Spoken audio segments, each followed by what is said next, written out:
दोस्तों पीएन गाडगिल ने Q4 FY26 के रिजल्ट डिक्लेयर करे हाल फिलहाल में एंड उनकी टॉप लाइन बढ़ी 123% से एंड बॉटम लाइन बढ़ी केवल 45% से। इसका मतलब क्या? इसका मतलब ये कि इनके मार्जिन्स इंपैक्ट कर गए हैं। मार्जिन्स इनकी कंपनी का कहना है कि 2.3% से ग्रॉस मार्जिन्स इंपैक्ट हुए। इनका एक जो नंबर वन रीजन बताया कंपनी ने, वो बताया कि गोल्ड बार एंड कॉइन की सेल्स एकदम से बहुत ज़्यादा बढ़ गई।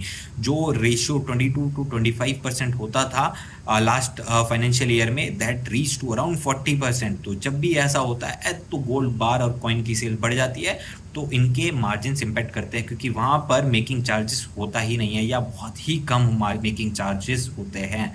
एंड जब ऐसा होता है तो मार्जिन इम्पैक्ट पड़ते हैं। सेकंड रीजन बताया कंपनी ने, क्योंकि इनके number of stores that were open in Q4 itself were approximately 12 and measure of their stores were open in Q4 itself, तो उनके ग्रॉस मार्जिन अप्रोक्सीमेटली 0.5% से इम्पैक्ट कर गए। एक और रीज़न कंपनी ने बताया कि इन्होंने gratitude day and foundation day नाम से कुछ ऑफर चलाए to sell more of their gold jewellery and उसकी वजह से इनका स्टड रेशियो इम्पैक्ट आया और 0.3% से वहाँ पर इम्पैक्ट आया। तो ऑल एंड ऑल 2.3% के इनकी ग्रॉस मार्जिन इम्पैक्ट करे।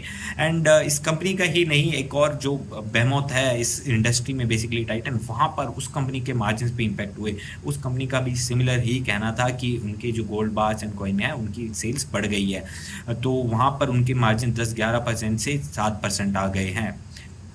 तो this has been an industry wide impact not only for this company. However कुछ साउथ की कंपनीज हैं, थंगामाइल, कल्याण, वहाँ पर ये इम्पैक्ट नहीं देखने को मिला, क्योंकि साउथ में I think culture is different.